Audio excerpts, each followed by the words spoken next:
Bonjour. Alors, le suiveur de ligne, comme son nom l'indique, permet de suivre une ligne grâce à deux capteurs positionnés sur l'avant du mbot. Pour ce faire, nous allons commencer comme à chaque fois par un mbot générer le code suivi d'un attendre jusqu'à, et en l'occurrence attendre jusqu'à que le bouton soit pressé, donc le bouton de la carte soit pressé, c'est notre condition de départ.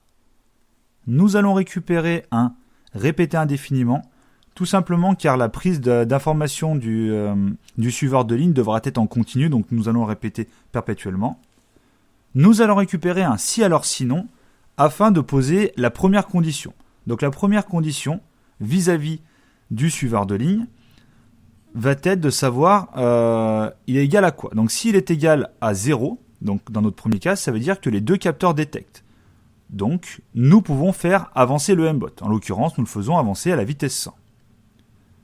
Le deuxième cas de figure, donc nous allons dupliquer le premier pour éviter de devoir refaire, c'est si l'état du suiveur de ligne est égal à 1. S'il est égal à 1, c'est-à-dire qu'il y a un des deux capteurs qui détecte, donc en l'occurrence à gauche, donc il faut tourner à gauche.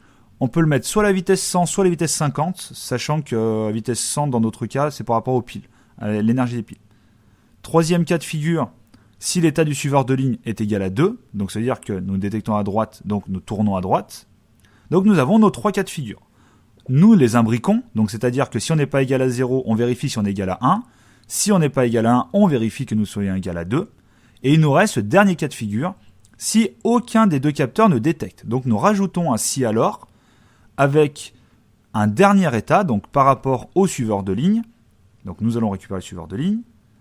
Et ce dernier état sera égal à 4. Si c'est égal à 4, cela veut dire que le mbot ne détecte plus de ligne. Donc, il va falloir revenir en arrière. Donc, nous récupérons un avancé à vitesse 100, nous le passons, enfin, un avancé à vitesse 0, nous le passons à vitesse 100, nous en mettons un autre de côté. On va se mettre une condition pour reculer d'1 seconde.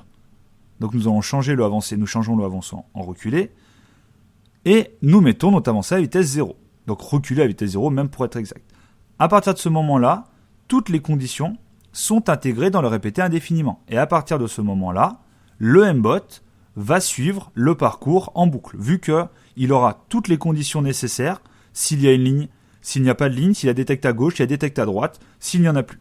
Comme nous pouvons le voir dans la vidéo derrière, le mbot, grâce au capteur, rattrape constamment sa trajectoire, que ce soit dans un sens ou dans l'autre.